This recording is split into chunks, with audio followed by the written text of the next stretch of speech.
Hey everybody, welcome to another episode of On the Paint Table. It's my weekly show where you see what I got done, what I'm working on, and what is coming up. So this week, got some stuff painted for Lunar, some proper Blacksite Studios terrain, some of their 3D printed and MDF and resin kits, as well as painting up my last little bit of second edition Flesh Tears to fill the old Chessex case, as it were, and play the third installment of the second edition playthroughs.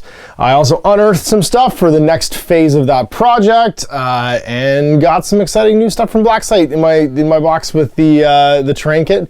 I got Violent Dark to work on too. So when we play through the Lunar campaign, I think Violent Dark will be coming up next. So let's take a look at what got done and then what is coming up. All right, so here is my freshly painted and or assembled, in the case of this lovely pre-colored MDF, Lunar Terrain for Jay and my Lunar campaign for Blacksite Studios. So first of all, I did paint up the resin objective tokens. There's tons and tons of these in every mission, usually. Obviously, one of the big things when you're racing to the moon is trying to get resources. And so they made the game a lot more visually fun because the resource tokens, the punch ones, the cardboard ones, they're way handier to track what you're carrying versus what's on the table because you get them confused sometimes. So having these has made a huge difference. We played 3 games this week and just like spiced the table up immensely. I got some craters here to go with the new moon mat. The craters are actually 3D printed, not in resin. And super easy to paint. They actually come kind of like pre-colored in like a gray filament. Anyway, but I primed them a dark gray with like some Rust-Oleum primer, and it filled in the printing layers and stuff too. Airbrushed them with a couple grays, and then just gave them a quick dry brush to finish them off. Like, Lunar Terrain is super easy to paint. Same for this guy. Same paint job for like the rocks and stuff like that, but then I went through with my airbrush and did a little beige on the little buried colony, like underground facility here, and then hit it with some contrast for like the colors and stuff, and then just some highlights and stuff too. Obviously the polarized gold windows to block out those super murdery sun rays. And then this is another 3D print. It's kind of like, I don't know if it's an oxygen or a fuel tower. It looks like it's probably a refueling tower. I primed it with a Rust-Oleum, like, I think it's called Honey. It's just like a beige, basically. And then gave it an airbrush with a couple of lighter tones. And then used that same orange contrast over top of it. And then some black contrast, followed by a bit of metallic to finish off the details. Super easy to do. I painted all this in a morning. And went a huge way. I mean, Lunar's only like a 2x2 foot mat, right? So the terrain goes a long way. And like, it was nice to not just have rocks and like stuff. You could have some sort of like more detail on it. And it really enhanced our games and made it a ton of fun. It was super quick and easy to do. So Blacksite makes all this on top of there's a cool lunar module Jay's going to build up for his sort of like, colony area, for the NASA colony.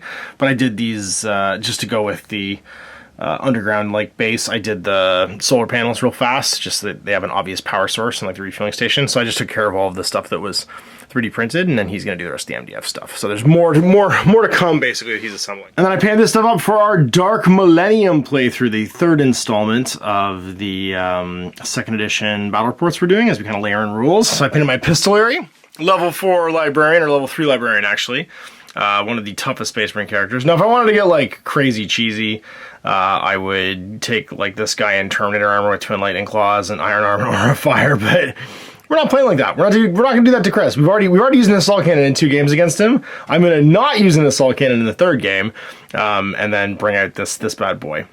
So level 3 librarian, you know, force sword, psychic hood, you know, maybe hood of hellfire. Conversion or displacer field, and then, you know, whatever cool librarius powers I end up getting. He's a monster. He's like 200 points. Like, librarians, any psyker is expensive in 2nd edition 40k. Space Marine librarians, when they're like weapon skill 7 and have 3 wounds and 3 attacks and stuff, they get crazy expensive. So there's my Flesh Tears one. It's sculpted by Jess Goodwin. It's a classic epistolary sculpt, which is the level 3s. I didn't want to do the cheap librarian because I just didn't feel like it. And I did the bisected color scheme, so a bit of the Flesh Tear colors for like the arms and the shoulder pads and the legs and stuff like that, but then with the library is blue on top. The same way I did my guys in Rogue Trader. And then I wanted to show off something that wasn't just the derpy 2nd edition star set figures, so I painted up some Strike Force Marines. These are actually multi-part plastics. You'll notice they have the same no neck. This guy might actually show you better. The same no neck. Their necks are literally like molded their bodies. So it's basically top torso with head, backpack, arms, and then a couple different leg sets, and then the guns. And you can make them left-handed or right-handed. So I made some of mine left-handed, some of them right-handed, and painted up a squad of 4, and then a proper Blood Angel Veteran Sergeant to lead them. So power fists. So I have like not just a Veteran Sergeant with a chainsword, right? You know, if you're paying character points for him, then you gotta get a cool Veteran Sergeant with a power fist and a scanner. So he's got a scanner too. And this is one of the old school. He's actually the same dolly that my captain's based on, except my captain has the power fist in the other hand and is pointing a bolter.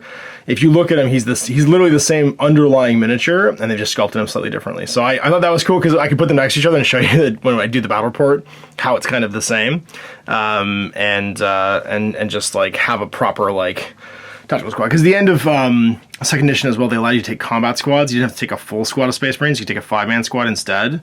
And that's my plan here. This is just a basic 5-man tac squad, vet sarge, all bolters, maybe some crack grenades, and they'll accompany my my librarian as a little like bodyguard.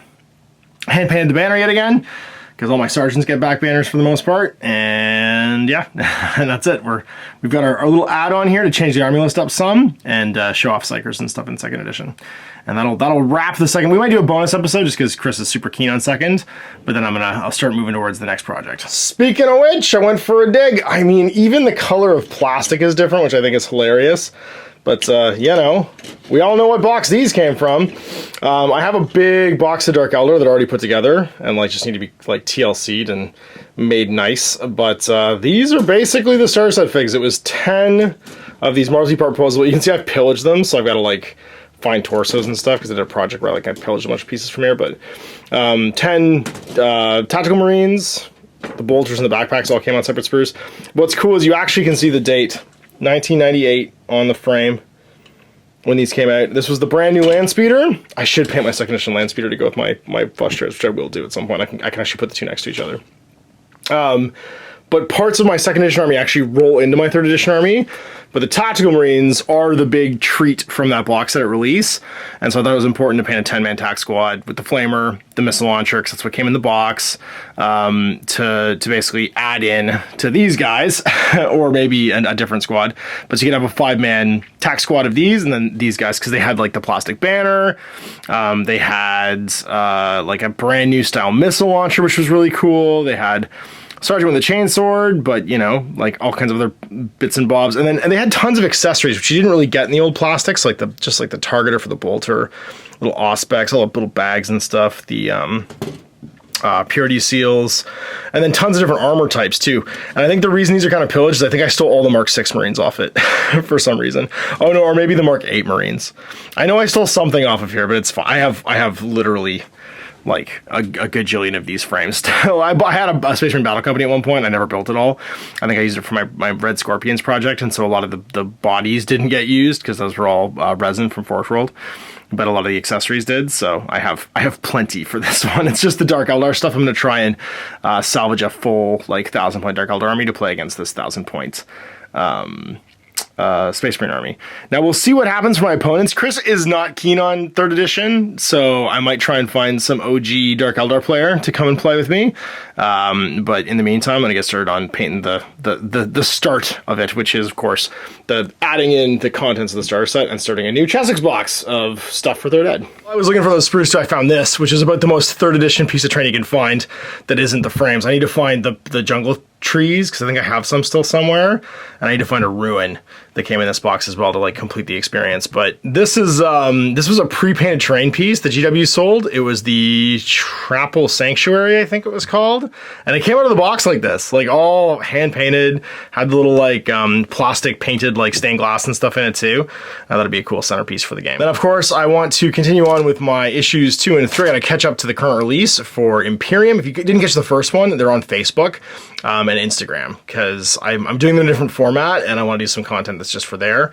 So I did a opening and build through of the first issue, and then I'll be doing issue 2 on Sunday, which is tomorrow when you guys are watching this, and then issue 3 next week. For my next game's a Lunar, I gotta paint my Lunicod buggy. No spoilers, but I've managed to make enough monies to hire a rocket ship to fly me a space truck, because I can then truly be space trucking.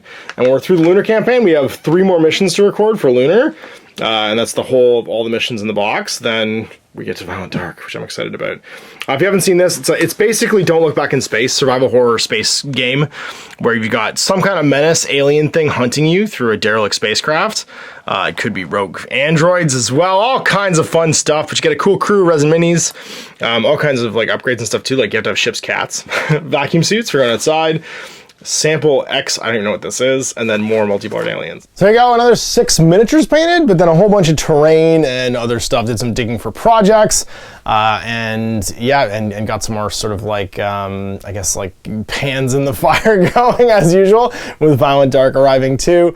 And I guess you'll see what I get done next Saturday. But tomorrow you can check out, of course, the Facebook video for Imperium issue 2 that I'll crack open and go through, and I'm just following along the magazine. I want to see how it goes, basically just following exactly what they say. So this time I get a paint, a brush, and some Necrons. So yeah, so we'll see you next week to see what gets done. Till then, I'm Ash. Have a great night. Hey there, I hope you enjoyed that video. There are tons of other games already recorded for you to watch. Click over to my channel page if you haven't already, and have a look through the dozens of playlists full of videos. I guarantee you'll discover a game you haven't seen played before. I put out new videos 7 days a week, and every day is themed to a different genre as I continue to explore the wider world of gaming. Of course, none of that's possible without you, the viewer, so click a like and subscribe if you'd like to stay on top of what's happening here daily. My 2 kids and I are massively grateful to be able to have the flexibility of this job so I can always maximize my time with them. If you want to support me continuing to put out this content, it's only possible because of my amazing backers on Patreon who support the studio, equipment, and model cost, as well as being how I make the bulk of my living.